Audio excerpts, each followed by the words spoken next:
players gather to cast powerful spells, some of the oldest and most powerful in the history of Magic the Gathering. Deathrite Shaman, Gitaxian Crow, Sensei's Divining Top, and many others.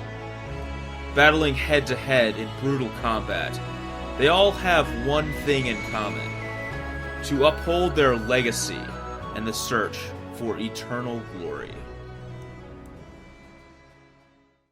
The Eternal Glory podcast is sponsored by Cardboard Live and TheEpicStorm.com.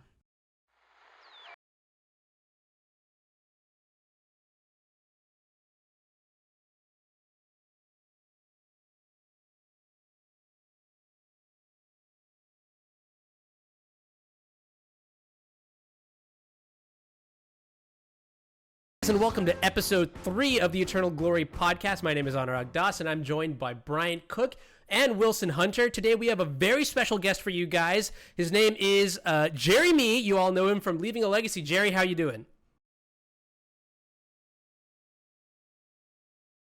Jerry? Jerry? Jerry, you there? Did he just leave our call? He was literally here 30 seconds ago.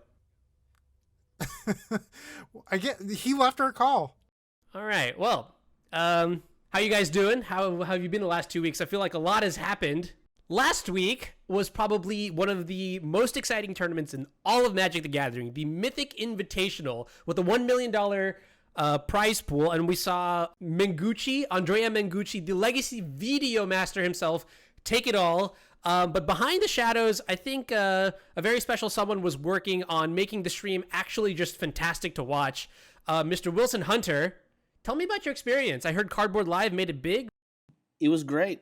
So thank you, everybody, for tuning in. We had a couple of our features used on that stream by Wizards of the Coast. So if you wanted to see player deck lists or player bios during the event, you could click on cardboard.live and see that information. So it was a great time. We think that this is maybe the beginning of doing many more exciting things for Magic streaming. Yeah, it's pretty cool, actually. I think I heard, what was it? They announced today, so this is Tuesday, so MTG Atlanta was going to be the next Legacy Grand Prix in September. And September 20th to the 22nd, to be exact. Yeah. And one of the big things that I think just like went totally under the radar, apparently, was that all deck lists would be submitted online. Is that correct? I did read that as well. I think that's a positive change. However, one thing I've noticed is some players don't take that seriously enough because they act like they'll have another chance for submission. So I know some local players personally that have submitted, like, for example, days twice in a deck list, not realizing, like, oh, hey, I should take this more seriously like you would a written sheet of paper. Interesting. Well, yeah, I mean, the big point, I think, is that it's kind of cool that I feel like that's like another opportunity for Cardboard Live to, integrate deeper into the trenches of Magic the Gathering. I think that's really cool because I think it is the next step in Magic coverage. So Bryant, tell me, what have you been up to? So Wilson's been, working on Cardboard Live. How about you? What's been keeping you awake at night? I've been diligently testing for the Leaving a Legacy Open 3 this upcoming weekend in Boston. And it also serves as a dual purpose for the upcoming Grand Prix in Niagara Falls. That's pretty cool, actually. Yeah, speaking of which, Niagara Falls is just like right around the corner. Looking forward to that. I'm excited to see like all my Magic friends, and should be just a fun weekend in general. On my end, let's see, what have I been up to? I've been playing a lot of Sekiro, so I don't know. You guys probably don't know, but it's one of the Soulsborne games that just came out. It's insanely fun, and otherwise, yeah, just also practicing for the PTQ this weekend as well on Magic Online. I think it's on Saturday the 6th, but I'm not actually totally sure. I should definitely check that out before Saturday, just to make sure I actually sign up for the event. Otherwise, how's your dog doing? How's my dog? Honey is great. Right now, she's on a long walk with Maham. They just went to the park, so they might interrupt us halfway through. But that's all cool. I'm glad you asked, Wilson. I'm glad you asked. Actually, I was thinking about this. I was gonna make an emote for my Twitch channel just like a honey emote, but I'm still thinking about what I should do. If you guys have any thoughts, let me know. Well, I know for my own Twitch channel, I'm currently working on a Wilson Hunter's shiny head emoji. So that way people, when they subscribe or type anything into the chat, they can use Cardboard Live in multiple ways. Do I get royalties from the emote use? You do not. That's okay. I approve of you using that. Anurag may need to pay though. So. Yikes! You do not like bald characters though, do you, Anurag? We are both on Mass Drop Parted Hair. Yeah. Why would you say that though? I love bald people. Well, I'm thinking more of a 3-mana white creature that has been noticeably absent from quite a few of your miracles. Whoa! Let's be very clear here. Last week in the Legacy playoff, this guy had 3 Monastery Mentors in his deck list. Also at SCG Syracuse, this guy had 3 Monastery Mentors in his deck list. So really, I don't even know who I am anymore because I've been playing a little bit too much of that card, if I do say so myself. So this is a little bit off of our show notes, but Anurag just reminded me. So we were having a chat after the playoff last week, and Anurag mentioned that he didn't think that any of his opponents ghosted him while he was recording probably the biggest Moto Legacy event of the year. And that's something I don't think I agree with. I think if you're going to give 8 of your opponents the opportunity to cheat against you or gain an advantage against you, however you decide to look at it, in the biggest event of the year, if you're providing free information, I think they're going to take advantage of that. Wilson, do you have any thoughts? Okay, so thinking this is coming up, is that what you said? It had previously happened last weekend. Okay. Yeah, I think that's certainly a risk. Well, was there a delay? There was no delay. No, it was just live. I thought about it. I even posted on Twitter with like my own personal thoughts about it. Ultimately, like, I had the option to put a hand hider or add a delay or just do it live, like raw dog it. And I chose the most vulnerable option, but the option that I think provided the most enjoyment for the viewers. Yeah, I was gonna say that benefits the community the most. So I think people out here certainly appreciate that. So let me run this the other way around. Wilson, if you were streaming that event, what would you do? Would you do it live? If I were the player? Yeah, if you were the player. And Bryant, I'm going to ask you next, so have your answer ready. It's tough. I'm fairly spiky, and I'm not as good of a streamer as you. So I don't know if I would. But at the same time, like, you have great content, and I think have a good stream brand to the point of there's a significant benefit for your channel in general of streaming an event like that. So I can see, like, if I were you as a person, I may have done that as well. Bryant? So I think the biggest gain that you got from it was that you had constantly 150 people in your channel watching and interacting with you, people talking about what they faced, what everyone was playing, etc., which was amazing. The issue with that is you personally are losing in my eyes because this is your one opportunity for this quarter to qualify for the event that qualifies you for the Pro Tour. So you have to weigh the amount of viewers gained that you wouldn't have from a typical Sunday Challenge or something like that compared to your opportunity cost of maybe not making the Pro Tour in the long run. And I think, to me personally, I don't know what your goals are in Magic, but the Pro Tour means a lot more to me than gaining 5 extra viewers or 10 extra viewers in the long term, because you're already averaging 125 to 130 on a weekday. Yeah, that's a good point. So ultimately, you're right, though. That is eventually the conversation I had with myself, which is what do I want to be doing, in playing Magic?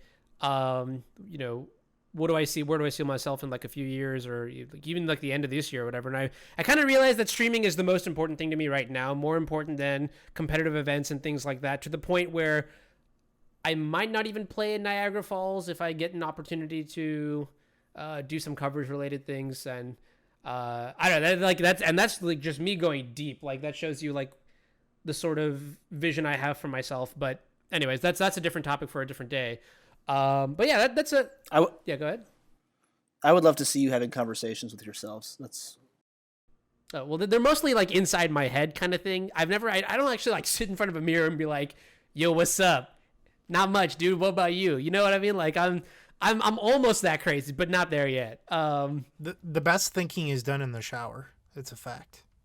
That's why Reddit has a subreddit called, shower thoughts. I do like that subreddit a lot. So we're going to move on now. So as in the last episode, this time too, we will take a look at some of the feedback that we got from our listeners on the topic of why people play Legacy. And I'm going to kick it off the bat. Mr. Looper says, because Modern doesn't swing for 20 on turn 2.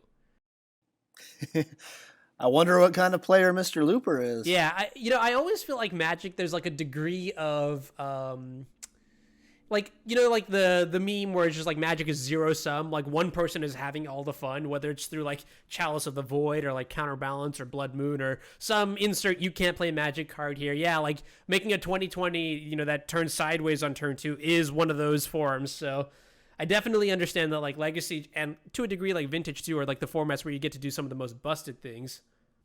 Do you think that Chalice players are honestly enjoying themselves? I think when you cast Chalice of the Void, neither player ends up having fun.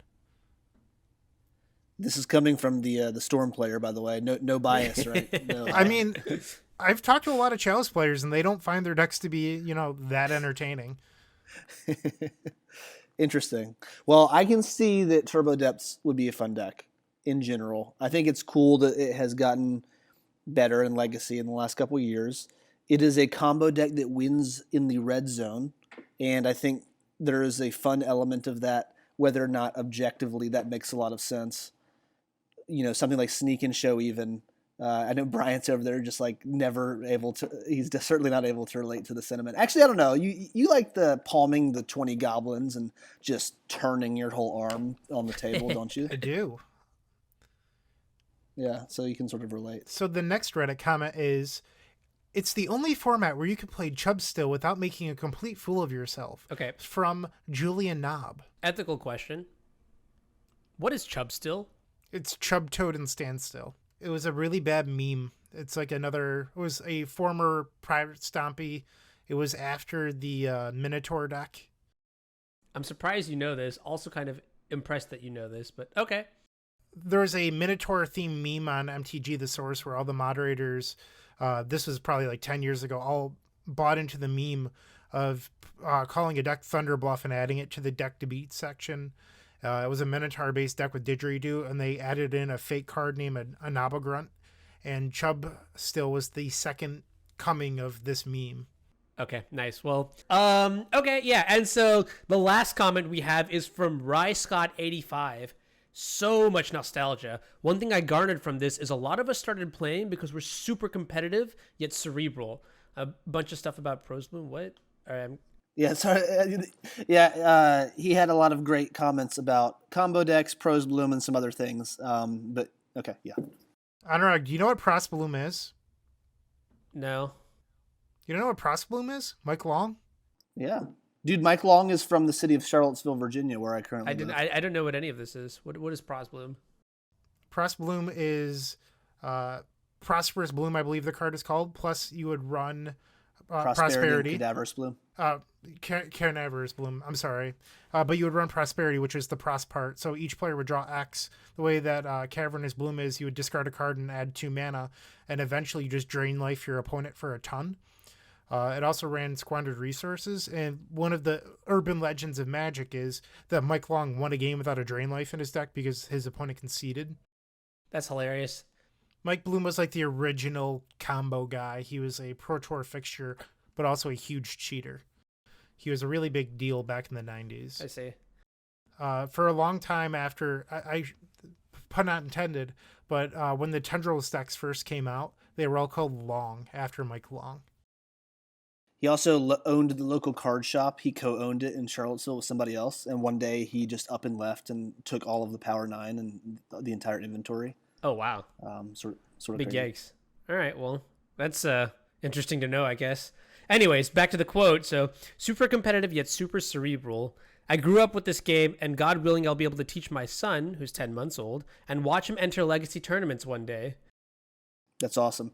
I have 2 children, and I picked this comment out of the Reddit thread because I share a similar sentiment, and maybe my kids don't like the same things I do someday, but it would be very cool to be able to teach them Magic the Gathering if they do decide to like the game.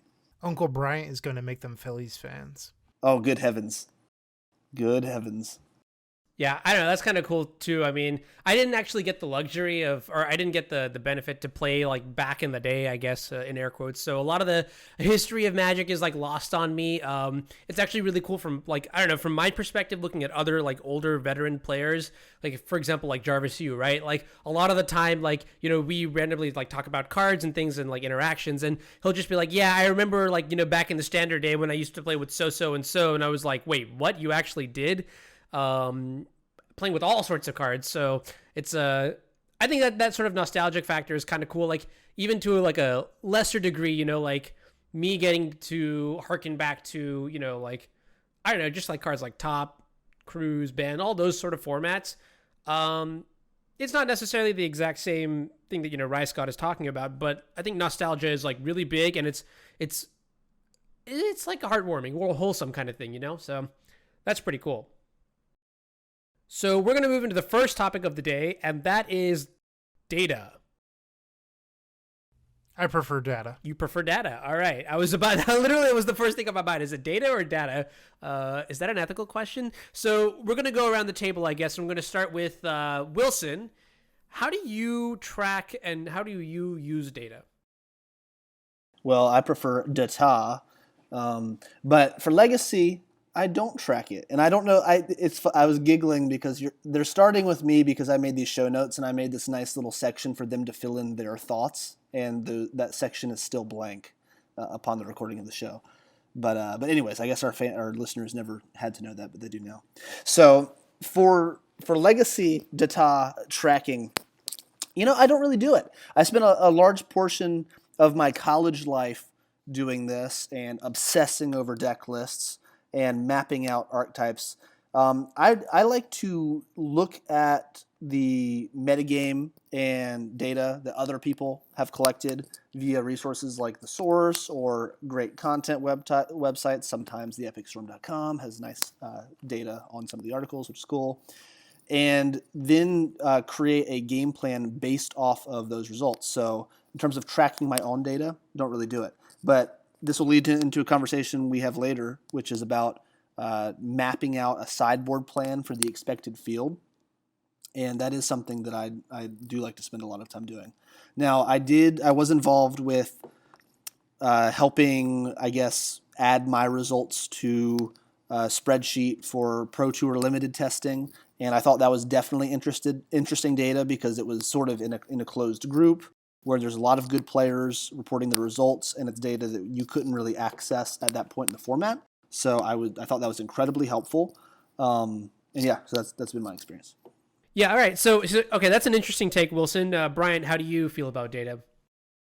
I record everything. I record paper Magic, online Magic, the type of events, deck list I used, card differences. I record it all. So I look at it as fantasy baseball for myself. And I tried to not take it too seriously, but I use it for bigger picture sort of things. Like over the course of 4 months, is my deck still as good in the metagame, or is this change that I made bad for my deck long term? Like, for example, Mox Opal, did my win percentage go down or up over 2,000 matches? Like that sort of thing to get bigger scopes. And I think one of the things people fall into a trap under is playing 30 or 40 matches, which is a pretty small sample size, and then getting caught up in these changes that might just be a hot streak or a cold streak or bad variants, good variants, etc. So I think it's important to look at how games are being played out. Was this card relevant and things like that? And I think one of the best ways you can do this is a large data set. So the second topic I want to bring up that isn't actually in our show notes is sometimes people get a little too into their data, specifically Moto, because the Moto metagame is very different from paper. So if you ever go to like a GP or Star City, Delver decks and Stoneblade decks are always more heavily represented. And sometimes people will look at the Moto metagame and see Ants 9% of the metagame. Well, Ad Nauseam Tendrils and TES combined are never bigger than 2 to 3% of any paper tournament. So I think sometimes people get a little caught up in their data too much, and you need to take a step back and really think about what's going on instead of just only looking at the numbers. Yeah, that's pretty interesting. Actually, I kind of suffer from that problem because I almost exclusively play on Moto. I don't very frequently play in paper. And so really whatever is trendy on Moto, like whatever flavor of the week or flavor of the month is popping up in, the queues, is really what I try to tailor my deck list towards. And I think it's bitten me definitely a couple of times where I may have like a couple card choices that just probably are like over the top or overkill, and I always I'm able to justify why it's okay, but at the end of the day, like you mentioned, like taking a big picture look at what's going on is actually just extremely healthy to, I don't know, just not fall into the traps that specific sets of data can maybe provide. Something that I think is interesting, and this is one of the few times where I feel like the online metagame and your expected metagame at a GP or Star City align, because right now Stoneforge Mystic is everywhere, and so is Delver of Secrets. But typically, even when like Grixis Control or Miracles are in the most popular deck, in paper, Delver and Stoneforge are still more popular, or as popular at least. Yeah, that definitely makes sense. So my take on the whole data situation, I guess, Data is I think I've stopped tracking my data. I used to. You see, I lived with Bob for a couple years, and I think he's the one who got me into just numbers, right? And for a while, I was just all gung ho about it. And then, I mean, the honest truth is I got lazy, right? I missed a couple matches here, missed a couple matches there. And then it was just well, I don't know. It's really, really hard. From my perspective is that it's extremely hard to properly capture data unless you are doing, I guess, exactly what Bryant is doing, which is capturing everything, right? And I don't know. We had a conversation, the three of us, we had a conversation about this last week, which is also just about validating the integrity of the data, like the source data, right? Like if you're playing on Magic Online, right, and your opponent accidentally F6s through their first turn and misses their first land drop, right, and you end up winning the match, how do you record that in your data? You know what I mean? I also have F2'd or F6 through a turn before. I've misclicked. I've made mistakes. My opponents have made mistakes. In the long run, I think all that stuff averages out because no one's perfect. And there's other things like that because people are like, well, I should have won this match, but I did this instead. I'm going to count it as a win. I don't do any of that. I record things exactly as they happen. And I think that helps in the long run because people misplay in real life and no one's perfect. And that goes along with our conversation we were actually having last week was well, I'm 60% against Miracles, but how many of them are elite level caliber? But that's not what you should be preparing for because you're going to face everyone from Reed Duke to Anurag Das at a GP. That was a... Don't be mean to Reed like that. What? But the truth is you're going to face a wide range of player, and you shouldn't have to be prepared to beat Reed Duke every round. You should be prepared to face the average deck opponent every round and just do your best. And having a matchup percentage doesn't mean that you're 60% against Reed Duke. That gives you your odds against the field, and you have an understanding of what you should be doing and that sort of thing. I wouldn't go into a matchup blind going, well, I'm 70%, I'm going to win. That's not how Magic works. But it helps you know what kind of hands you could keep and that sort of thing. Yeah, I'm going to throw my support behind Bryant here. If you are the type of person like these gentlemen who enjoy recording your data, then a large sample size absolutely accounts for all of this. And any amount of human bias with picking and choosing matches to not include in your data set is going to be way more detrimental to the integrity of the results than simply recording absolutely everything, because a large sample size accounts for all of that. So I agree with you, Brian. Yeah, I'm still unsure where I am on this matter. I think it's it depends how deep you want to go with calculating your data or like tracking your data and stuff like that. Like if you know your opponent made a mistake, I don't know, like large sample size probably solves all the issues, but like if you had like categories of, like, actually I don't even know. Now let's keep going. Here, so I'm not going to say anything. Keep talking about this because I disagree with you from a logical standpoint. Well, I haven't even said anything yet, so I don't even know. I think Wilson's assuming your stance that you had a few days ago. Okay, so I think it is important to keep track of, let's say, like the win rates before. Now, first of all, I'm just going to put like a blanket, like a magical blanket over here that assumes that we can actually properly track this kind of data, right? So moving on to the actual point is, let's say we have like players of like, the low tier, the mid tier, and the high tier. And I don't know ethically if it's okay for me to like, categorize players in this sort of department. So if that's not something I'm supposed to do, sorry, I don't know. But I think it's important to, like, let's say you do have like a blanket win rate of like, let's say 60%, but your win rate against the high tier players is like 20%. And then, your win rate against the other two makes it so that you actually have a 60% win rate. I think that's actually very important to distinguish because let's say you actually do end up, you're like round 15 and you do get paired up against someone of Reed Duke caliber, right? Are you really going to like rely on your 60% against the field number to help you define how you build your deck? Okay, I want to break some things down here because, and I'm sorry to interrupt you, but Bryant looked also excited to jump in, and I wanted to beat him to the punch. So part of what you're describing is good. Additional information tracking is only a positive thing. So if you want to add a category of subjectively determining the skill of your opponent and put that into 3 different categories and track that, I think that extra data is helpful. But if you use that to somehow weed out results, or if you interpret that in ways that are not necessarily correct, and this is where we get into sort of the next part of this discussion. I disagree with both of you on this. Okay, well, this will be interesting to hear from. But I think that interpreting that data is where I may disagree, which is what's the word for this? Overemphasizing the importance of being good against a great player like a Reed Duke, when in reality, aggregating all play skill is going to best replicate any event, and that's where you're going to get the best data in general. So while I think my thesis, I guess, to summarize, is that it is good to track additional data, but I think what you were specifically describing, that what you want to do with that, is worse than the aggregate.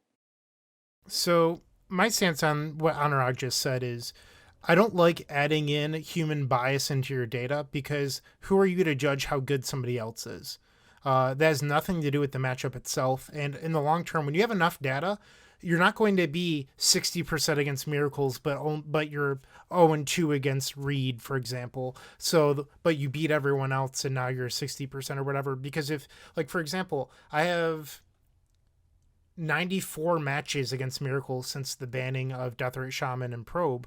So I have a pretty good understanding of what my matchup is like. And 2 matches against a skilled player is not going to change what the metrics actually are. You're sort of saying exactly what I said, except my point is that if you're able to understand the aggregated data like you just described, it's not bad if you want to add an additional variable for better understanding how you play against players of different levels that you sort of assign. Sure, I just don't like the idea of you adding in personal bias into player skill. That's interesting. And so actually taking all of this, I'm going to come back full circle and give you like my official stance, which is, why do I not track data anymore? So like I mentioned, I used to track data. Bob got me into it, but then Eric Landon, the Reanimator goat himself, I asked him once upon a time when he was streaming, why don't you track your records anymore? And he was just like, well, I've played 180 games against this matchup. I know what the matchup is like. Like, like tracking games at this point is like, the diminishing returns are just like, they're pretty high now. So at this point, it's just like, unless something like drastically wrong happens where I lose like 15 games in a row in this matchup, I'm not really gonna, press myself on the data. I think the data is very good. A good way to get. I think the data is a very good way to get a feel for a certain matchup. And after that, I mean, from a practical perspective, like, it's not as useful to me anymore, and I think I can use my time better on other ways to improve in the world of Magic. I think we're looking at this very narrowly because there's much more you can get out of data sets, especially my own spreadsheet. So I get information about myself and also my the deck lists. So I know that you change a lot and you change your deck list very frequently and you don't really gain enough of a data set. So that might be an issue for you personally, because I know that because you stream, you change things all the time. But I like to play a deck list for 50 to 60 matches before I discard it just to get a feel. And that's enough for me to get a solid idea. I mean, I won't take it 100% like this is true of X card, but it gives me enough of an idea of if I want to move on or continue playing it. And I think, to be fair, like Brian, I was going to say both of you are sort of coming at it from the angle of testing generally one archetype a lot more than others and testing small changes to that archetype. I know you can apply what you're saying to testing a lot of different decks, but would you agree that the testing process is different if you go into a format saying, what archetype do I play first? And then have to go into tweaking the list if you determine what archetype you want to play? so That's actually so much more frightening to me to think about. Like, just like if I like stopped playing Legacy and started playing Standard, there's like 7 different decks. I would have no idea where to start. Or what if you just did that for Legacy? Legacy has a lot of decks too. It'd also be so very, if I was very testing for a Pro Tour, I think I would start with 20 matches per deck against like 5 different archetypes. So I would try to get, like 4 matches per archetype and just start at a base level and see because that gives you enough of a feel for who's favored, or at least like what the games feel like. And then from there you can be like, well, I think that deck C is actually good against 5 of the 7 most popular decks. And if maybe I switch a couple sideboard cards here, which eliminates deck 6, and then my one bad matchup is deck 7. Yeah, that's fair. Okay.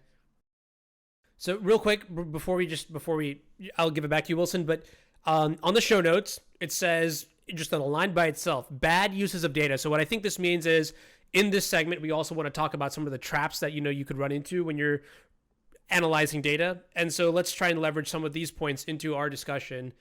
I think the most important one that immediately screams to me when we're talking about looking at a format from the outside and then picking a deck is how much testing is enough for one deck list, right? So Brian, you said 20 matches. That's very low to me. And I'm assuming that's very low to you. So yeah, how much, like what do you consider a small sample size? What is the downside to a small sample size? How much is enough? I think et cetera, 50 in Legacy is the smallest where I would take any sort of meaning out of a deck list. Like 20 matches is not a whole lot. But if I have to test a ton for a Pro Tour that's in a month, I think that's where you start just to get a feel to pick and choose a deck. And then from there you can narrow down and you'd want to test way more with a specific deck. Like that was the bare minimum of playing several different decks. But I think a reasonable sample size for a deck list, let's say for a tournament that's 2 months out, I'd say 100 to 120 matches is where you'd probably want to be. Okay, so I want to pull this back for a second because I'm putting myself in shoes of many different listeners who have a lot of different time constraints when testing for this format. And I can relate to this because I don't play as much Legacy as you guys anymore. So if I'm a listener and I say, hey, I just casually like Legacy, I'm sort of getting back into the format. It's very daunting what you are describing. What is a way to go about approaching the Legacy format, not having zero deck bias, not even knowing what you're going to play? What's a good process of testing and collecting data for somebody like that? Okay. So if I was in that situation, I'll just try and answer it. I think the first thing that I want to understand about Legacy as a format is that at the end of the day, well, like Pro Tour aside, I think it's important in Legacy that you pick a deck and you stick to it. Just in the sense that expertise with a deck, knowing the ins and the outs, knowing like the limits of your deck, how far you can push it, when you need to reel back, those sort of things matters more than anything else in Legacy. I'm going to reference my origin story where I read an article by Reed, and he talked about mastering one deck is more important than jumping around from deck to deck, because the extra percentage points you get, even with like a tier 1.5 deck, you can easily beat tier 1 decks if you just play super super tightly, if you know how certain matchups go turn by turn, like to the point where at this point, like I'm streaming and I'll be like, okay, look, I'm going to do this, and then my opponent's going to do this, and then I'm going to do this, and then this, and that. And that sequence happens so often. And I think it's because I've been playing this deck for so long. So that's my first sentiment is you want to find a deck that you can stick to, right? So if you want to find a deck you can stick to, I think it's good to look at maybe some of the top performing decks and sort of just like figure out what they're doing on a macro level and pick the one you like the most. Straight up, that's it. Pick the one you like the most and start testing with that deck. Keep a couple that you like in mind, and then move from deck to deck just while you're trying to get a feel for it. Once you pick a deck, I guess then you can like dive in further, but you need to, I think it's especially important that you stick to that. So you didn't deck. really answer the question, which was like how you use data to determine what deck. And I feel like that's a tough situation to be in, because Anurag is right in that you have to have some sort of personal bias towards the deck in order to start, because Legacy is a format that is rewarded by expertise, and using data is going to be really tough from the get-go. So I think it's more important to look at metagames and analyzing what's good against the top 3 decks of the moment. Yeah, I think that's a fair take. And that's sort of round circle back to sort of how I've been approaching Legacy with having less time to play it, is using other people's data, looking at metagames as they're broken down through results. And I know that there's some inherent downsides of doing a lot of that. But then having to, rely on general game intuition for deck building at that point, I think is certainly something that is beneficial. So what I wrote this question because I wanted to ask this to you too, which is how do you account for changing metagame with aging data sets? So before we get into this, and I do have an answer for you, but going back to tournament prep, is any event that I've ever crushed or spiked or anything like that, I've always had hundreds of matches in the weeks upcoming to it underneath my belt before I go in. So when I won the Star City Games last year, I had literally, the format was brand new. It was 2 weeks old. I had 200 matches played in that 2 weeks. So I knew what was going on. I knew what my opponents were trying to do way more than they did. So having that kind of experience and knowledge of your own deck list, but also the metagame in a time frame will certainly help you. And that's why data is so important, because I knew that Rug Delver and Stoneblade decks were going to be important, and I built my deck to beat them with 2 main deck Empty the Warren. So if you have that sort of knowledge, it is incredibly beneficial. And I'm just rambling at this point, but that's why data is so good. So to actually answer your question about adapting for changing metagames, so my current spreadsheet, I can filter by deck list, but I can also filter by the last 30 days or the last 2 weeks or anything like that. So I can account for maybe 3 weeks ago Dragon Stompy got popular again, but 4 weeks ago it wasn't, and I can look at data from both before and after this change. Cool, that makes sense. Anurag, do you have an answer for that? Not really. I mean, again, like I know Bob keeps track of data by like set. So like, Ravnica comes out, he keeps track of all that sort of stuff, and then kind of just like erases it when the next set comes out. And I think that's kind of interesting because I don't even know. Let me think. How do I account for the changing meta? I think for me, it's just that I've played so much that I know, like, in certain situations, you play this card when this deck is good. You play that card when that deck is good. So it's really just experience, having played a number of games, which has taught me that, this is what you do in these sort of situations. So this is kind of a cop-out, but I leverage, like, my past experience, like the past subset of matches that I've played, plus a little bit of theory, here and there, combining the two to figure out what cards might be good in certain situations. So, yeah, I don't know. Like, for example, during the Grixis control meta, like right after GP Richmond, like one of the cards that nobody was playing was Celestial Purge, right? And I played with the card before. I know that it's, reasonably good against black and red cards, and Liliana the Last Hope was everywhere. So for that reason, like, I tried it out. It worked phenomenally. I don't know. I don't really feel like I'm answering the question. I'll be totally honest with you. So let's go back to bad data for a second. So I think one of the most popular uses of bad data is looking at an event result. So let's use Star City Game Syracuse for an example. Death and Taxes was nowhere to be found in day 2. People instantly think, oh, well, Death and Taxes is dead. I don't need to prepare for it anymore. No one's playing Death and Taxes. 2 weeks later, Death and Taxes put 7 copies into the day 2 of the team event in Cincinnati. So that it was a very common usage of bad data, and it's not a very big sample set. It's one event. Maybe the best Death and Taxes players weren't even there. So I think that's just like one of the most common ways that people misrepresent how decks are in the metagame is based on 1 or possibly even 2 tournaments. Okay, I actually have a very fantastic point from this, and I know I think I already know where you guys are going to take it, but how much do you like metagaming your decks to beat, like a projected, an expected field? For me, I know when I was learning Miracles, I would devour all the articles by Philip Schoeniger, and he, sort of preached this philosophy where it's just like, you want to keep your deck generic. You want to keep it good against like everything, or at least as close to 51% as possible. Just because Legacy is like, the metagame is so wide, you don't know what you're going to play against in a Grand Prix on day 1. And I kind of stick to that philosophy to this day, where I try to keep everything super, super balanced. Do you guys like leverage the data from Magic Online and Star City games to, change your card choices drastically? So one specific thing that I'm going to hone in on that you just said is that I would never try to build a deck that is 51% against as many things as possible. And I know you use that in a colloquial manner, but slightly better than coin flip is never going to win an event.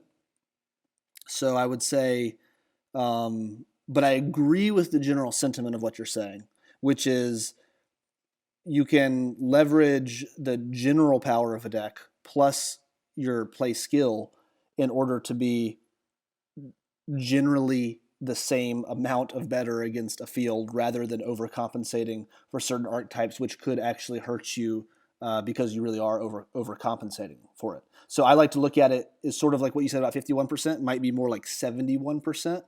And if you move the bar up to that, it's like everything else that you said makes sense to me, which is like you're not trying to get 80% against the deck one deck you might expect a lot of, but instead be more conservative and say, hey, I'm shooting for really 70% against the field, and then you add in, your couple bad matchups that are sub 50 or what have you, and you're okay with that because you're making a call. But yeah, Bryant, what are your thoughts? Okay, good stance, Wilson.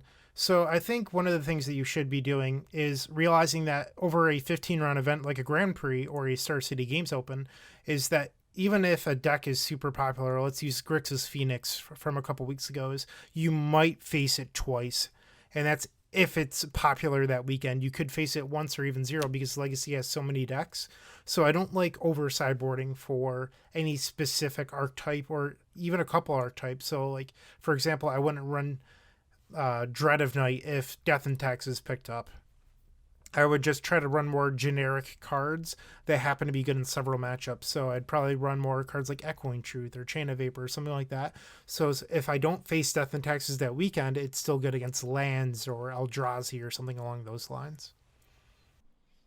Yeah, so I think like instead of like changing one of my Flusterstorms in my sideboard to be like a Mog Salvage, I would maybe like transition like a Disenchant towards an Engineered Explosives kind of deal. It's a very subtle thing that's like definitely better in certain circumstances, but it's not like as like drastic a change as like, let's just, dump on this combo matchup for the super narrow card that's really, really good.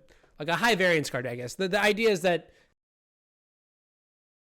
consistency is critical. That's the point. Yeah. Cool.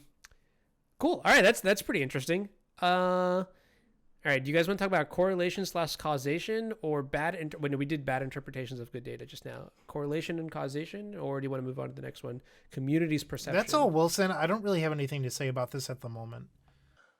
I believe that the Magic community in general has a low bar for the data that we/they accept as being good data. And I think that leads to a lot of groupthink bias in ways that don't end up playing out to be great or accurate. And I think some of the best players in the world don't do that. I think that somebody like Brad Nelson ends up being a great deck builder because he isn't following some of what I consider groupthink data, which is not real data, but a huge whirlwind of community perception that is built off of a small sample size. And this is just something that I've perceived over the years, and particularly top-heavy results bias. So the decks that win an event, for example, significantly impact community perception. And the difference between winning an event and missing top 8 but getting top 16 is very small. So in the Swiss, the winner of the event may have had one additional match win, and then they basically won an 8-man after that. And when you think about in the big scheme of things, like, great, I mean, that one person did very well, but it just should not skew the perception of that deck in the aggregate from that. So what do you guys think about that? I agree with you, Wilson. So I think that the groupthink data is somewhat true, especially at smaller events like Pro Tours, where you know that there's only going to be an expected metagame of 350 to 400 people. And if everyone's thinking, hey, Brad is going to be really good this weekend, maybe you want to be on Sultai midrange or something instead of looking at actual data of decks that are good. You're just trying to play the next level of deck in order to beat the masses. Does that make sense, or am I just an idiot? That makes sense. You're also just an idiot. Ding! Got him! Wow. I'm just kidding. All right, sorry. No, I couldn't not, right? Like, the setup for that was just like, it was right there. I think that's sort of mean. But okay. I would like an apology. I'm sorry, Bryant. Anyways, all right. So that's going to bring us to our next topic, or maybe this is just an abrupt transition, but recently, my ex-roommate Bob Bob wrote who? an article on Channel Fireball. Bobbert Wong, Shang Yun Wong, co-host of Everyday Something. I don't know. Bob wrote an article on Channel Fireball, and the title of the article is "Sideboard Guides Are a Trap." Why don't one of you guys tell me what the article was about? And To we'll move read from Wilson's show notes, it says, Bob wrote an article for Channel Fireball that sucks. So Wilson has pretty strong opinions on this. I happened to read the article, and I thought that Bob had some okay points, but he's also pretty far off. And I think that sideboard guides are useful for sideboard mapping, which I think is something that Wilson feels very strongly about. So creating a sideboard guide will let you know if you're getting the best uses out of your slots. So the biggest thing that you'll learn is if you're over sideboarding, am I boarding in 8 cards for miracles when I'm only boarding in 2 for a bad matchup? So if I'm already 55 or 60% against miracles and I'm boarding in 8 cards to get up to that 65%, but then I'm losing to Reanimator 45% of the time, is that the most effective use of those slots? And on top of that, you get a better idea of how often you're actually using X card. So if you're only using your one of Tormod's Crypt 2% of the time, is it the best use for that slot, or can you try to get away with cutting it? Yeah, that makes sense to me, Bryant. Let me break down generally why I disagree with this article.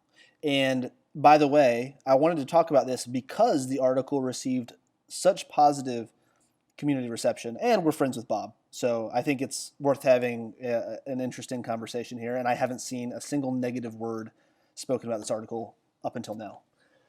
My issue is that the thesis is that sideboarding guides are not good. The evidence he provided for that is what I would consider to be the misuse of sideboard guides, or people that use it in ways that are lazy. And I agreed with the evidence presented, but I do not think that the evidence supported the conclusion that they are generally bad. A comparison here would be like if somebody wrote an article that said, tracking your data in Magic playtesting is bad.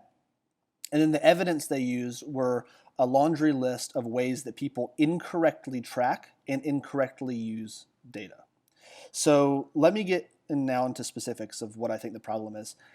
The reasons he outlined of sideboard guides being poor are when people strictly adhere to a sideboard guide that often they may not have even written for themselves, right?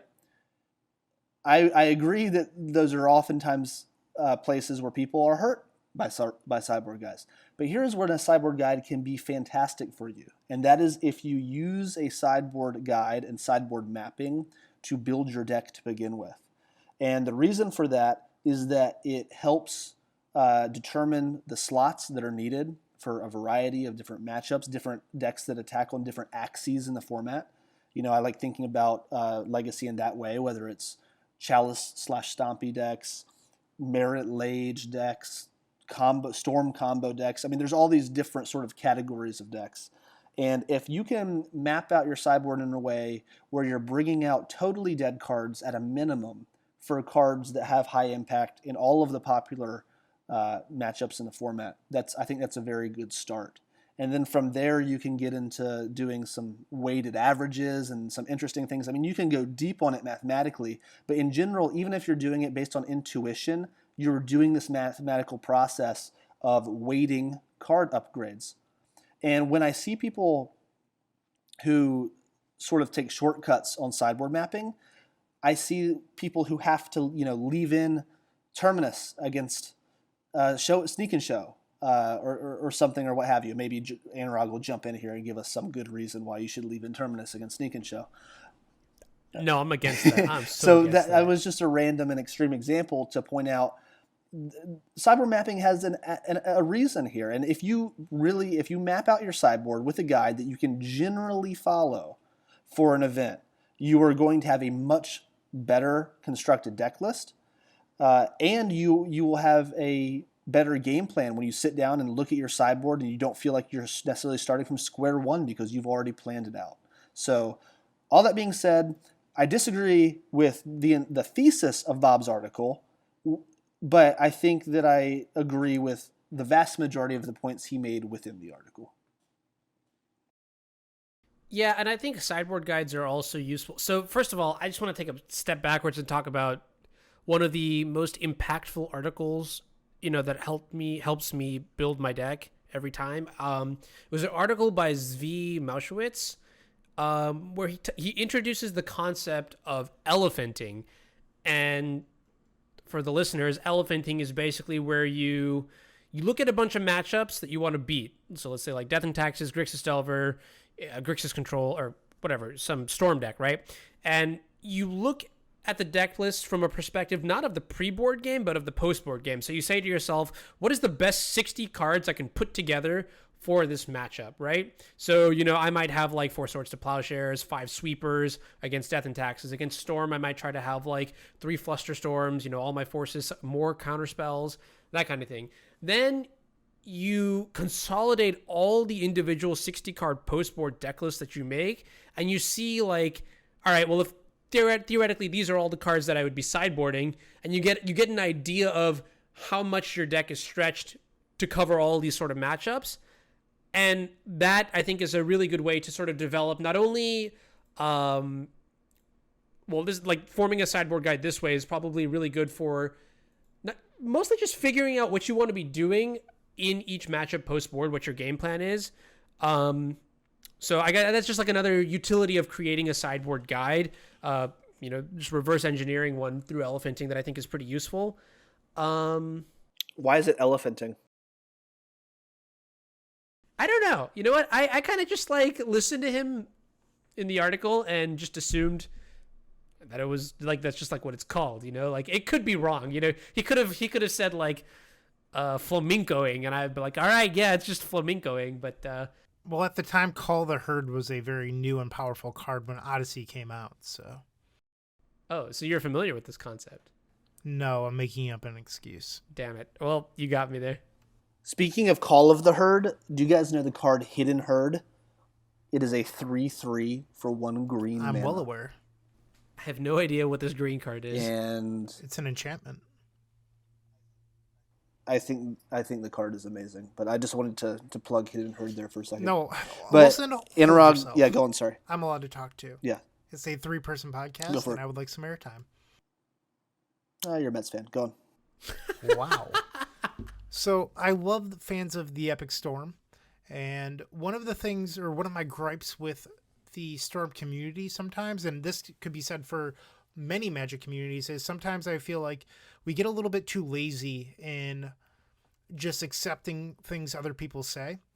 And while I appreciate people caring what I have to say, I feel like it's really bad sometimes when I try to change things up and it's not well received. So an example of this is a couple of years ago, I decided to remove all of the plus minuses for sideboarding from the website, and I only provided the strategy behind my reasoning, but I didn't give -2 Cabal Therapy in this matchup, +2 Bounce Spell, whatever.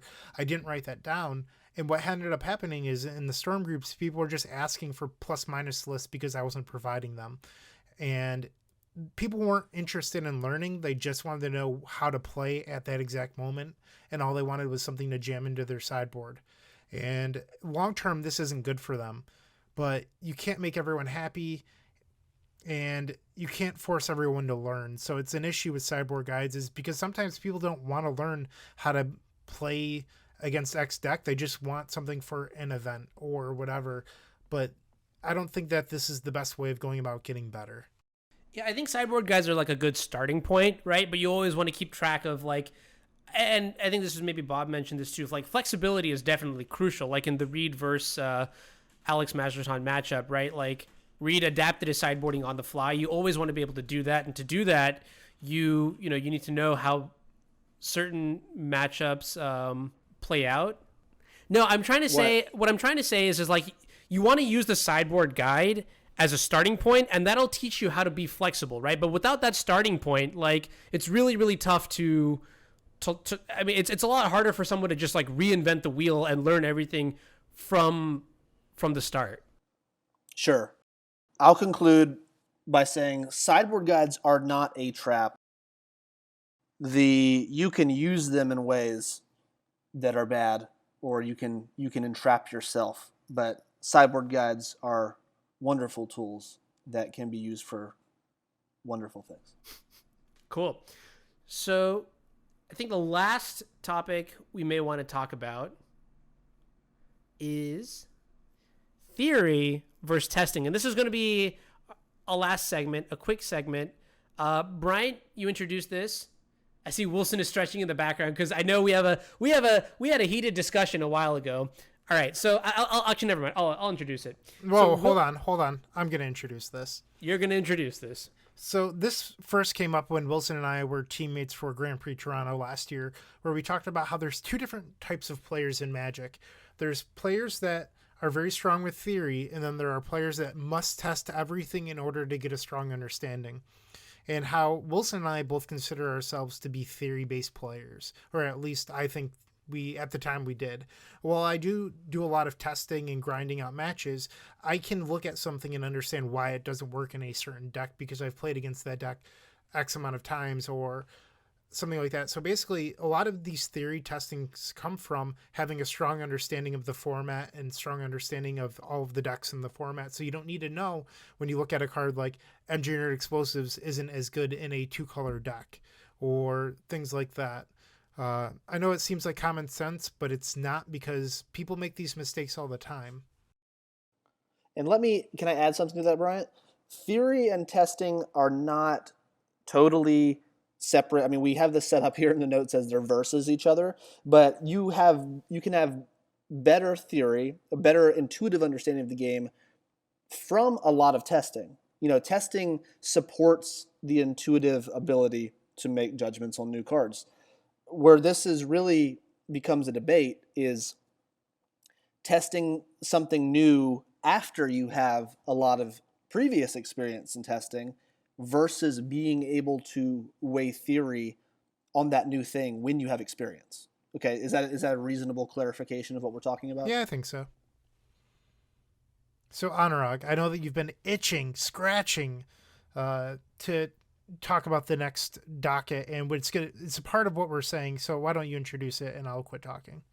Yeah, but okay. So one scenario. So we have two scenarios here. The first is, and we're just going to look a little bit of back and forth. The first is, for anybody in the Storm community, you know there is one player who goes by the name of 42AD online. His name is Martin Vonacek, and I had the pleasure of meeting him at GP Richmond. Great guy. We had barbecue for dinner together.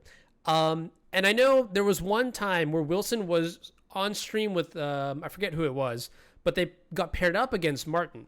And anybody who knows Martin knows that he plays the wackiest Storm list I've ever seen. Like 62 cards main deck and just a bunch of like oddball choices. And in the post-board game, Martin casts a Pernicious Deed from the Storm side playing against a Grixis control deck. And a couple nuances in the deck list, but Wilson said this was... I'm pretty sure Wilson felt very strongly that it was very incorrect to beat the boarding the Pernicious Deed, whereas I was saying, you know what, trust the master, trust the guy who's played it a bunch. Wilson, you want to clarify? No, that's exactly correct. Okay, cool, yeah. So in this sort of situation, it's just like a nice balance of theory versus testing. So obviously, like, in theory, why would you ever play a card like Pernicious Deed in a Storm deck, which is focused on, comboing off generating lethal Storm, when there's so many other better cards, maybe like Echoing Truth or Chain of Vapor, or like a more commonly played Abrupt Decay. Pernicious Deed is extremely mana intensive to the point where even like some of the fair decks in Legacy don't play it. And I was saying, look, Martin has played this card maybe for like the past year, even longer. He's probably got like, over 1,000 games under his belt. He's probably resolved it, hundreds of times. So in this sort of situation, right, like, you can't really come up with a reason for why it's good, and yet it continues to perform. Maybe like a more recent parallel would be at Bracelet, here come the memes, like Palace Jailer in Miracles. It's still interesting, I'll give you that much, but like in theory it just doesn't seem like a good card, but when it resolves it does its thing and it wins the game. You know what I mean? There's a lot to unpack in what you just said. So I want to clarify a couple things. Number one, the comment isn't just about the card Pernicious Deed existing in a Storm sideboard. It's about boarding in Pernicious Deed against a Grixis control deck, and I strongly disagreed with it. And Anurag's like, oh, well, you're probably wrong because you've never played it in a Storm deck before. And so the argument is that, well, I don't need to play Pernicious Deed against a Grixis control deck to know that I don't need to board in Pernicious Deed against a Grixis control deck. And that's where we had a disagreement. So there's just a lot of logical examples that you can make with this that I know that you would agree with, Anurag. So, for example, I could argue that, well, okay, every example I want to use that's outside of the game of Magic is controversial, and I feel like we just would have to edit it out, so I'm not going to say what I was about to say.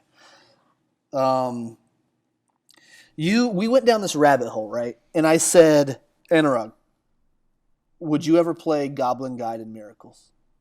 And I said, no, I would not. No. You did not say that. You said, I've never tried it before. Oh, okay. Okay, yeah, I've never tried it. Did I say that? I guess I did. I don't know. You said that because that's the only way you could remain logically consistent with your argument. Because it's true. Okay, so rephrase the question. You're saying, would you try Goblin Guide in Miracles? No, I said, let's see. I actually don't know exactly what I just said. At the time, I was asking you if Goblin Guide would necessarily be good in Miracles.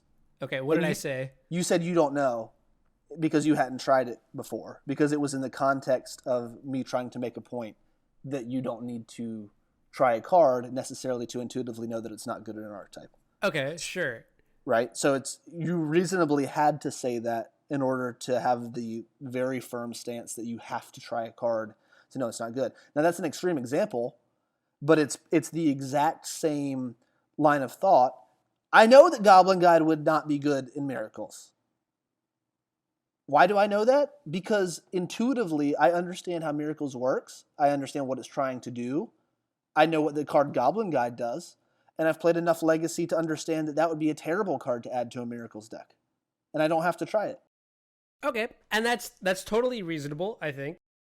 I want to like to the specific example of a card like Pernicious Deed, which is much closer, I think, than Goblin Guide. I think you'd agree with me on that, right? One is just very polarized and very clearly does not belong in Miracles. But Pernicious Deed, you could come up with reasons to play it in Storm, right? You could at least do that. Sure. So this is when you could get into a conversation about, well, Pernicious Deed is good for X reason, and that's already what you are doing. You didn't say what those reasons are, but you literally using intuition in what you just said. You intuitively know that Pernicious Deed is more reasonable in Storm than Goblin Guide is in Miracles, and you are using the skill of theory and game theory of like analyzing a card in order to even make that statement in defense of Pernicious Deed. What I want to say though is that like if we examine the card Pernicious Deed, right? Yep. We look at the reasons why it's good and we look at the reasons why it's bad. And you and I would both probably say, the reasons why it's bad heavily, outnumbers. There's more reasons why it's bad than why it's good, right? Mm-hmm. Okay. So I'm saying that despite there being more reasons why it's bad, it's still worth testing, even though you could, it's very clearly just like on the negative side of things to play. There is certainly a scale in which point something might become worth testing, and part of the consideration there is how much time you have to test French cards. Where we had a disagreement is that I'm saying that you can intuitively come to a conclusion on a card even when somebody who has played a lot is playing that card. Do you know what I'm saying? And you said that basically somebody with a lot of testing absolutely trumps game theory and intuition. Whereas I think that there's a reasonable amount of debate that should be able to be had without me having ever tried the card in a Storm deck. Otherwise, you can never, like, basically everything's on the table. You would waste so much time playing so many random things if the position is literally that we do not know whether or not this is good. And if somebody is playing it and they have played a lot of it, you realize how like subjective that is? Then it must be reasonable. I think cards that are close and within reason, and that's obviously that is what you're saying. It is subjective, right? Within reason. So how far are you willing to go? Like, I wouldn't go like Goblin Guide far, but I think like Palace Jailer is pretty within reason. I think. Well, okay. Regardless of what I think about Palace Jailer, you're making an intuitive judgment. And that's exactly what my point is. You are actually bringing in your experience with the game, and you probably think that about Palace Jailer because of how good it has been in a lot of situations against you. So like, hey, I can start to envision, based on the way my game plan plays out with Miracles, there are situations in which this card could totally take over the game if I played it in my deck. That is literally game theory taken from intuition that you have built off of your past experiences and not necessarily testing the card yourself to even come to that initial conclusion that it might be worth testing to begin with, right? So game theory, intuitive judgments, that is absolutely part of deck building and a part of how we play this game. So when we had this debate, I just felt like it was like very black or white. How dare I question Pernicious Deed brought in against Grixis Control, like, when I'm not the one playing it. And I think those are just different schools of thought. Like, I put much less weight on any person's opinion on a card who happens to have just played the card a lot in Legacy. If my intuition, based on my experiences, tell me that's probably not a great choice. Okay, and that's totally fair. I think I see like a little bit differently. I value actual like playtesting of a card that seems really bad, just in case it could actually be a lot better than, like, my intuition could be wrong, right? I've been wrong so many times before that I'm very willing to admit when I am wrong, and I think testing cards that I don't think are good, testing bad cards, I guess, or testing intuitively bad cards, I guess, is worth it. Maybe because I just have the time to do it. I don't know. Yeah. So I think that testing cards is fine, but you should also have a strong theory and understanding of why you're testing them rather than testing something out just to see if it ends up being good. And while I think that Martin is an incredibly gifted and talented Storm player, he tends to play wacky cards, and it goes back to something from a couple of years ago when Jared Betcher, the nefarious cheater, was crushing Star City Opens, and he was just doing things people weren't expecting while being a very talented player, and that will get you some amount of free wins because no one knows that it's coming. So if someone as talented as Martin is playing something out of left field, it's going to catch people off guard. And if it was expected, it probably wouldn't be as good as people that are prepared for it. What you know what I'm trying to say? I'm losing my words, but it's just not as good then. So that's why cards like Abrupt Decay have stood the test of time, where cards like Pernicious Deed and Storm have not. The element of surprise, basically. Yeah, I hear you.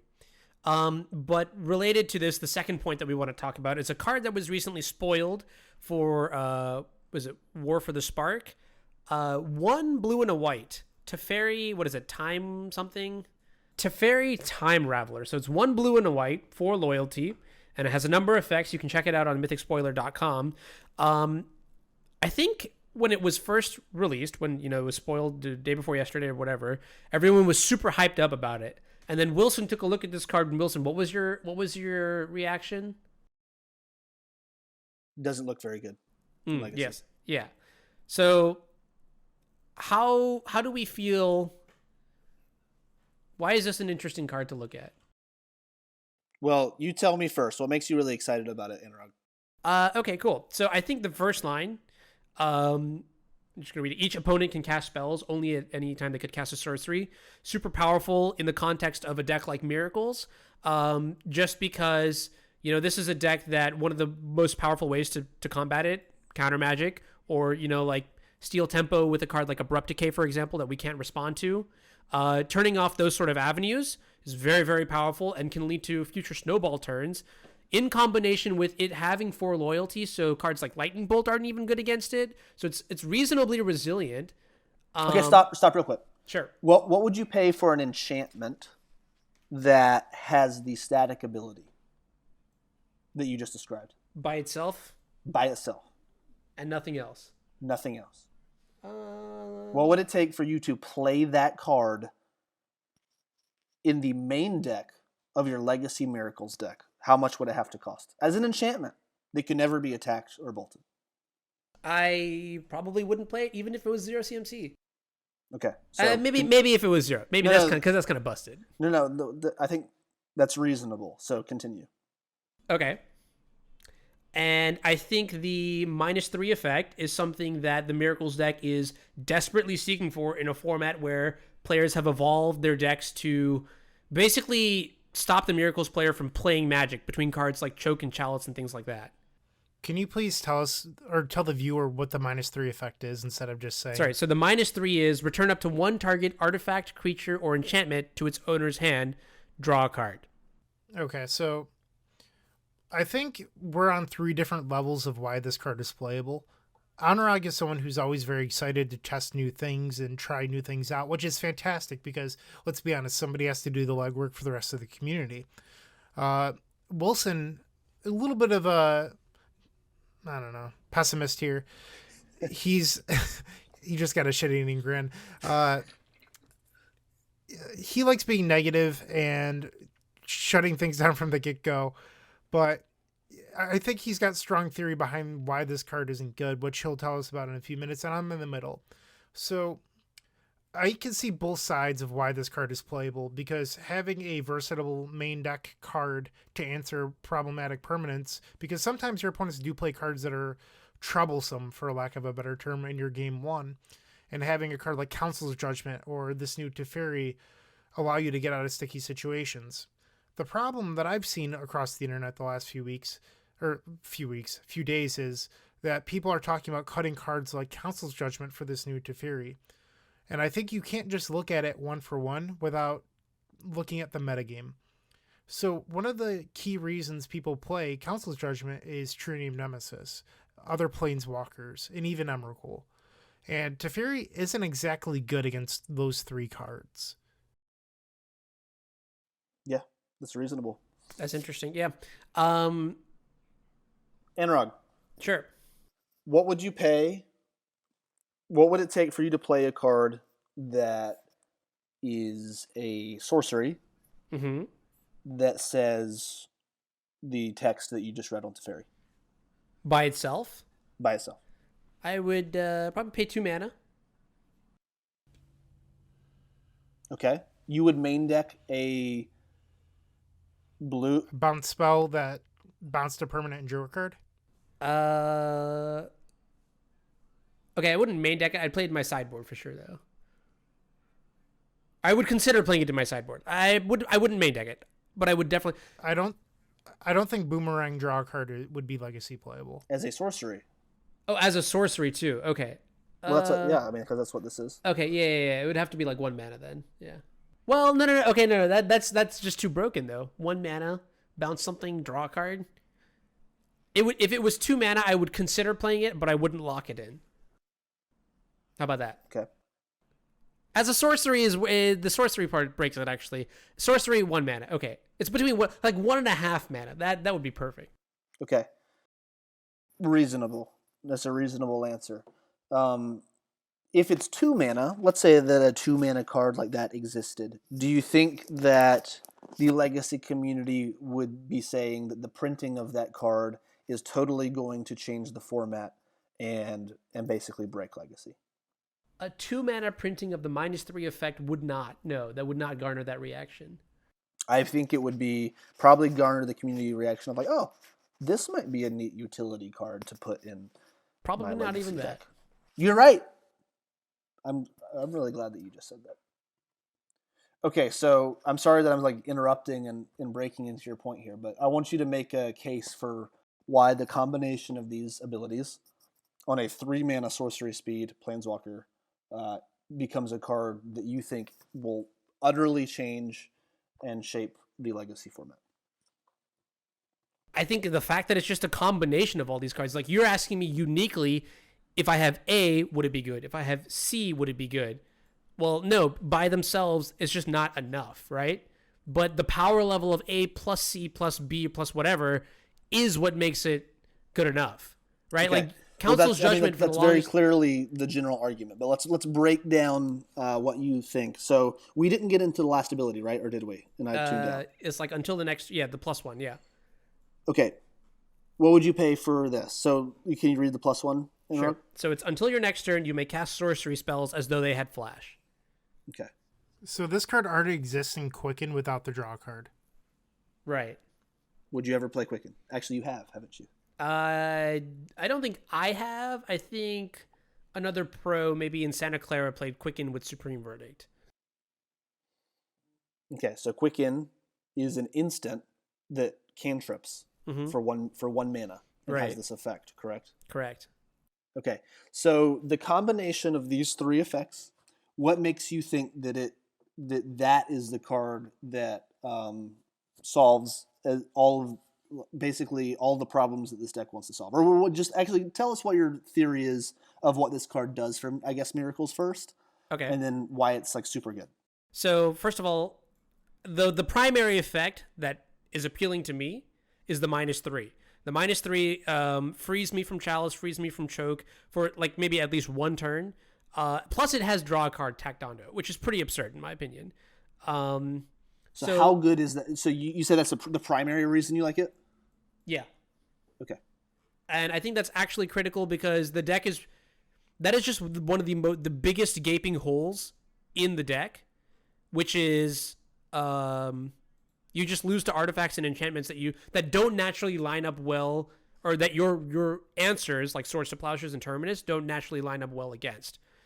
So this kind of like this card is generic enough and not like overly cost like 4 CMC. I think the line between 3 and 4, I don't know how to objectively quantify it, but I feel like that's like the tipping point. 3 CMC is like fine for getting, we're already paying that rate to get rid of cards like Chalice and Choke, right? So you're saying get rid of. This new Teferi does not get rid of those cards. And that's the difference between Council's Judgment and this Teferi, is that it's a temporary answer. So if you don't have Force of Will in your hand, you're going to lose to this Choke when it gets recast or something very similar, because decks casting Choke also play creatures. So they're going to attack this Teferi. So Teferi only has 4 loyalty and it's -3. So even if they only have a 1 power creature in play, this Teferi is going to die. Yeah, and that's where sort of speculation is coming in, right? Like, it just so happens that this deck also is really good at removing creatures, and obviously, like, putting myself in the bind of like, oh, there's a choke and a chalice in play, you can't remove creatures, like, that makes sense. But there are enough removal spells, enough Terminus and Supreme Verdicts in the 75 where you might be able to get to the point where Teferi can bounce a card, or even if it's naturally just like making land drops so that on one turn you can play Teferi, bounce the chalice, and then like maybe play a couple cantrips or something like that, or bounce the choke or something like that, so that you can play a couple cantrips or something like that to find what you need to. It's not the perfect solution, I'll give you that much, but I think it does so much in one card, aka the power level is like so high that it's worth it. It's worth it to play with all the downsides of Anurag, I have a good data thing that I would like you to quantify. So when you start testing this Teferi, I would like you to start taking notice of how many matches you play against decks with True Name where you lose the True Name Nemesis because you do not have Council's Judgment in your main deck. Sure. I will tell. This may not be fair or not, but I think also when you introduce a new card like Teferi into your deck, it's not just fair to like make a 1-to-1 swap. Like you mentioned earlier, it's not a 1-to-1 swap. So I think you have to compensate with other, like when you add this card in, you introduce new holes into the deck. You need to find a way to sort of seal the holes with certain card choices. So maybe that's like the second Supreme Verdict, the fifth Sweeper, or I don't know, like more counterspells, forces, whatever it is. But yes, I can definitely do that, and I don't mind sharing those results either. I'll definitely be streaming it also. All right, can I share my more detailed thoughts here? Yes. Absolutely not. So you're right that if you're playing this card, it has to be for that -3 ability, which is the only relevant ability on the card. Bouncing an artifact, creature, or enchantment, not a planeswalker, right? And draw a card. Bouncing planeswalker is oftentimes not great, but I say planeswalker because even though you are trying to get away from the comparison to Council's Judgment, I really think Council's Judgment is one of the cards that is probably a swap for this. You are likely playing this over something like that, and I think that that's obviously a significant answer to planeswalkers in general. So this is taking out a card that deals with planeswalkers in your deck, and it's essentially you're making a tempo play that is essentially even on cards because you have to have this card in play for a significant amount of time to actually, get card advantage out of it. The other thing is, I think people seem to be overestimating the +1 significantly on this card. Go on. I think I agree with you on that. So I'm just curious what the cases are that people are really excited about. I mean, are you flashing in your portent? I'm definitely excited about the passive. Each opponent can only cast spells anytime they can cast a sorcery. I think that is big. And I'm certainly excited about the -3. Those are the two big ones. In matchups where the passive effect is great, those are the matchups where the -3 is the only relevant ability on the card. Is when it's great. Wait, what are you saying? The matchups where the passive ability is relevant, the -3 is awful. Exactly. Okay, that's exactly what I was going to say. I was going to pose it as a question. Because you're a very, very smart and wise bald man. I disagree. I think like in the Stoneblade matchup, for example, there is definitely like utility out of the passive, and bouncing a creature, like time walking the Stoneforge Mystic, is extremely powerful. Or parse the sentence, you know what I'm trying to say. Bouncing the Stoneforge Mystic, clearing the board on turn 3 is very powerful, and then you get to untap and you have a window to slam like a Jace the Mind Sculptor or some other Haymaker, like an uncounterable counterbalance kind of deal. Also against Delver, I think that's pretty powerful. The static ability to make Lightning Bolt not instant speed to turn off like dazes and other forms of counter magic is really relevant. And if you even bounce a Delver, that's pretty powerful. And again, I want to point out, you're drawing a card on top of that too. So even though you're committing 3 mana, it's replacing itself. And yes, they might get to redeploy, but you're buying time, which is exactly what this deck wants. Okay. So that's an interesting argument. I think that you mentioned, though, that in your reasoning for why the -3 is good, you said that you don't really care about creatures because the vast majority of the Miracles deck is killing creatures, right? In the context of Choke and Chalice. Yeah. But that's why you're excited about a card like this, which I would argue is why you're playing a card like Council's Judgment as well, as it's sort of a catch-all for these difficult to deal with permanents. And I agree that a catch-all bounce spell that replaces itself is probably being used in a Miracles deck because there's these really hateful permanents that exist in the format, right? So I agree with the original sentiment that you had, and I think that in order to make the argument that you're making now, you have to come up with scenarios in which the bounce is actually good in a specific mid-game situation against a creature. I agree that this card is exactly at its best against a blue Stoneblade deck because of the exact reason that the two relevant abilities on the card are decent in the matchup, right? So the bounce is better against that than a mirror match. Or something like that, because they're making these proactive creature-esque mid-rangey plays with like a Stoneforge Mystic. But if you don't get the exact situation in which you are targeting one of the few permanents in their deck, it's still not very good, right? And the main static ability is obviously usable in a blue matchup there. I also just want to point out, I think the static ability is very good against non-blue decks too, specifically against Punishing Fire and Abrupt Decay. Like you can tempo out, in some ways, tempo out your opponent by playing this, but the fact that you're also not, you're investing 3 mana sort of negates the tempo advantage that you would have of playing a card like this. So I would agree with your sentiment if I were playing I don't know, like something that was a lot more proactive and it let me play into open mana. And that's like a really big tempo swing in a game, I think. But you're definitely using your turn to cast a fairy, and if they don't get to use open mana and then have to use their turn to kill Teferi, you're sort of generally back to parity at that point. But I can understand that, maybe there's a sub game of the bounce. You're also getting tempo, and you're replacing itself on the bounce with a card and what have you. You get into this sort of tempo black hole. But Miracles isn't doing well on tempo to begin with, so I just don't know if you're going to be able to press the advantage with that type of effect in that situation. I have a few things to unpack here. One, Anurag is finally learning the correct usage of the word tempo, so I'm very, very proud of him. The second thing is that he used this Teferi example against a Delver. So you're expecting to resolve a 3-mana sorcery speed card against a deck with Daze and the rising popularity of Spell Pierce on top of their own Force of Wills to protect them against this card. So if they don't have Spell Pierce, Daze, or Force, they're probably not really interacting with the +1 ability anyway. They might have a bolt, but they could just bolt you in response. So like, how relevant is that to begin with? And on top of that, how these Delver decks traditionally beat you is with True Name Nemesis. It's not with Delver of Secrets. They beat you because you play 3 copies of Terminus, and that's all you have in order to deal with their True Name. So their typical strategy is protect the queen. So if you're sitting there with this Teferi in play, they're just going to attack it twice with True Name, so that way they can continue protecting their own card that's going to eventually kill you because you cut your answer to it. Well, I mean, all right, just to be like slightly semantic, most lists are playing between 4 to 5 sweepers and straight blue-white, 3+1 Supreme Verdict.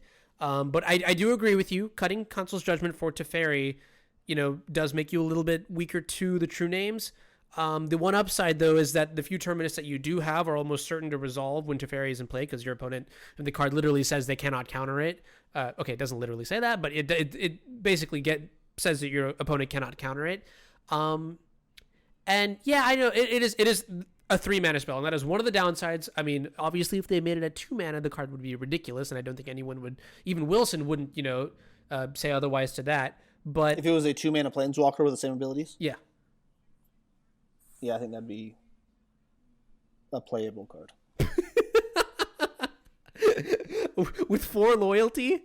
Anyways, so no, I'm not going to over exaggerate here and get on this train. I do not think that it would be the most absurd thing on the planet if it were a 2-mana card. Interesting. I don't think it would break the format. Okay, that's fair. Do you? I don't know. I think it would be very good in the format. Yeah, I think I it would take that be- stance. I think it would be very good in the format. Yeah. So this card is already going to be reasonable in Vintage, and if it were 2 mana, it would just be an absolute home run in Vintage. Yeah. Turn 1 Teferi would be ridiculous. But, I mean, also going back to the point on, like, Spell Pierces and Dazes and things like that, you could also say that, you know, Council's Judgment suffers the same loopholes. To a degree, like, if they don't have it, I don't know, the card gets you closer to winning, though, because it, like, still at least guarantees that future top deck counter spells won't be able to interact with your mentors, your Jaces, your counterbalances, and things like that. So, I don't know. I'm not gonna, you know, you guys have definitely swayed me a little bit. I still think the card is going to be, I think it's absolutely worth testing. Yeah, I think that much is for sure. Sure. Okay, I'll jump in because we just had this. I think it is reasonable to test this card. I think it is more reasonable to test this than Pernicious Deed and Storm. Okay. Pernicious Deed.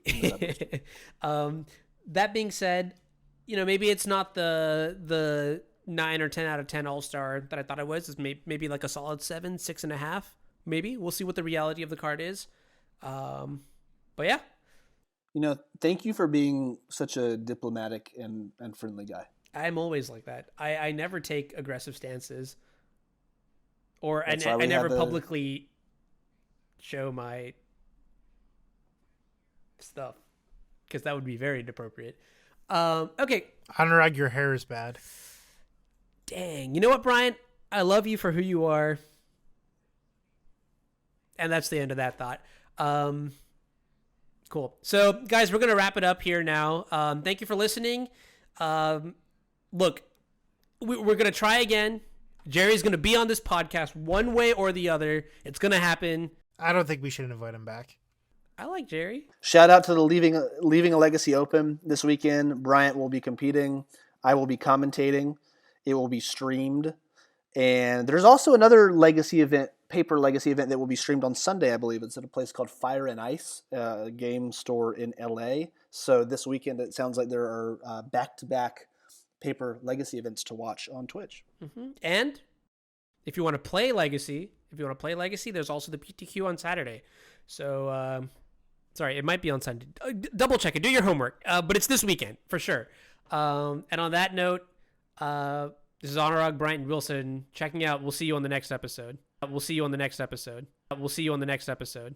We'll see you on the next episode. We'll see you on the next episode. We'll see you on the next episode. We'll see you on the next episode. We'll see you on the next episode. We'll see you on the next episode. We'll see you on the next